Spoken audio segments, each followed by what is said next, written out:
vous voyez, pour que le pays avance, il faut d'abord commencer par se poser des bonnes questions. Même pour avoir une bonne réponse, il faut commencer par se poser des bonnes questions. En principe, de la manière dont l'ancien directeur des cabinets du président de la République est interpellé à la justice, il est toujours directeur des cabinets du chef de l'État. Merci beaucoup, oui. Mais il n'exécute pas, il n'est plus en fonction. Oui, mais il n'est pas encore changé. Merci beaucoup pour la précision. Mais je vous dis qu'en ce moment, il y a un directeur des cabinets intérimaires. Voilà pourquoi je vous dis là où il y a un flou.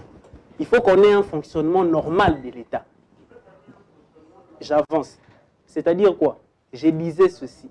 Dans le dossier des 100 jours, avant que la justice puisse commencer à interpeller les gens, ça devrait faire un travail des parlementaires.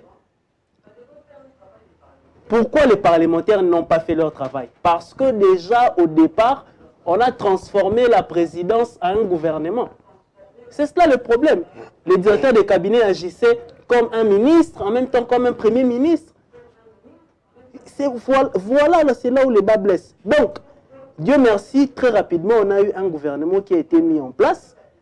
Mais lorsque vous voyez même ces procès-là, il y a eu deux problèmes principalement qu'on appelle en finance publique. Premièrement, il y a eu ce qu'on appelle les problèmes de traçabilité. Ça veut dire quoi? Ça veut dire que on ne savait pas qui a pris combien, en quel moment, où et quand.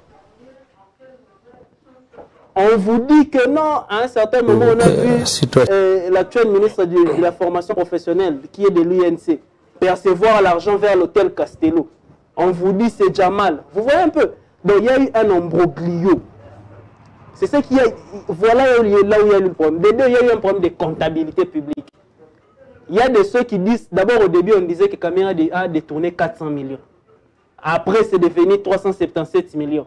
Et durant le procès, on vous dit que non, c'était 500 millions.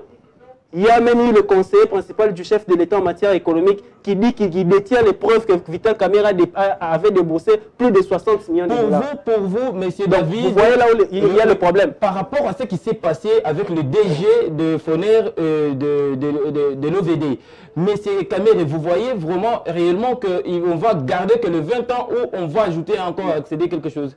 Non, bon, je ne peux pas entrer dans les secrets de la justice, mais déjà nous voyons au premier degré, Camera a été condamné à la peine maximale.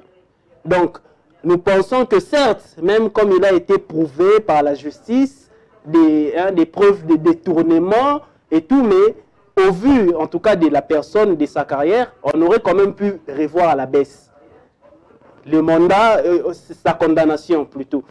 Donc, je pense que la condamnation qu'a subi Vital Camera, à mon humble avis, comme il est allé au second degré, il est allé en appel, encore qu'il bénéficie déjà de la présomption d'innocence jusqu'à présent.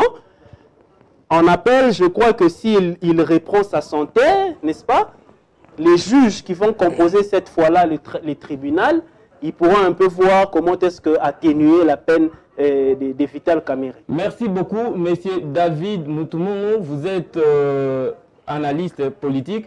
Là, on rentre à la régie pour voir une vidéo qui va passer.